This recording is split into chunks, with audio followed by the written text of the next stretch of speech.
Every single day, my husband brings other women home, and I have to watch. I'm trapped behind this mirror. When I'm thirsty, I drink freezing, filthy water from the pipes. When I'm starving, I force myself to swallow rancid grease. And every time they're in bed together, I scream in the dark like I'm losing my mind.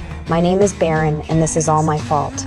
I used to think I had a happy marriage, but I couldn't stop questioning my husband's loyalty. That doubt wouldn't leave me alone. So I decided to test him. I recorded a breakup video, left my phone on the table, and I hid inside the secret room behind the mirror. I wanted to see how he would react. He watched the video and lost it. He could barely breathe. His hands wouldn't stop shaking. He kept calling me again and again, but my phone was already turned off. I stayed hidden in the dark. I watched him break down on the edge of the bed, and for a moment, I felt satisfied. I thought it meant he couldn't live without me. A few seconds later, his eyes went cold. The sadness vanished. All I saw was anger. He grabbed the flowers and slammed them into the mirror. The impact echoed through the basement. That's when I knew I messed up. I ran to the door to grab the key. I needed to get out and explain everything. But the key wasn't in my pocket, and it hit me. I left the key on the table outside on the other side of the mirror. I threw myself against the mirror and screamed his name, but he couldn't hear me. No matter how loud I yelled, the basement is sealed with thick steel walls. It's completely soundproof, and I'm the only one who knows it even exists. I tried calling for help, but there's no signal down here. I grabbed a chair and slammed it against the metal door. It didn't even budge. The echo just bounced back at me. I watched him sit there on the other side of the mirror. That little sense of victory I had was gone. All I felt was fear. I was still hoping he'd come back for me. He quietly said, "Good luck."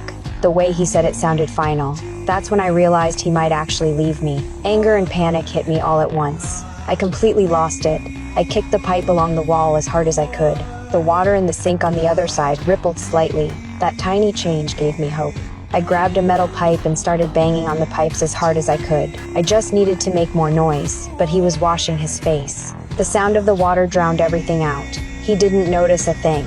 No matter how loud I screamed, my voice never made it past the walls. A few minutes later, he left the room, leaving me alone in the dark. I refused to just sit there and wait to die. I grabbed a metal spike and started hacking at the wall. Sparks flew everywhere, and the screeching sound was almost unbearable.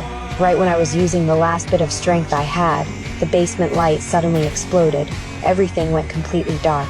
The fear made it hard to breathe. I finally broke down, curling up on the floor and sobbing. The next day, I saw something even worse. He brought home a blonde woman. They stood in front of the mirror, acting like this house wasn't mine anymore. Soon they were in bed together. Their laughter and moans came through the speakers into the basement. Every sound cut right through me. I covered my ears and cried, but I still couldn't escape the noise. The next morning, she walked up to the sink. She picked up my toothbrush like it was hers and started using it. In just one night, it felt like she had replaced me, like she belonged there. The humiliation and anger were too much. I started yelling at her through the sink in the basement. Then she suddenly stopped. She leaned closer to the sink, listening for a second. I thought she could hear me, so I screamed for help into the drain. But when I ran back to the mirror, she was standing there like nothing was wrong, like I had imagined the whole thing.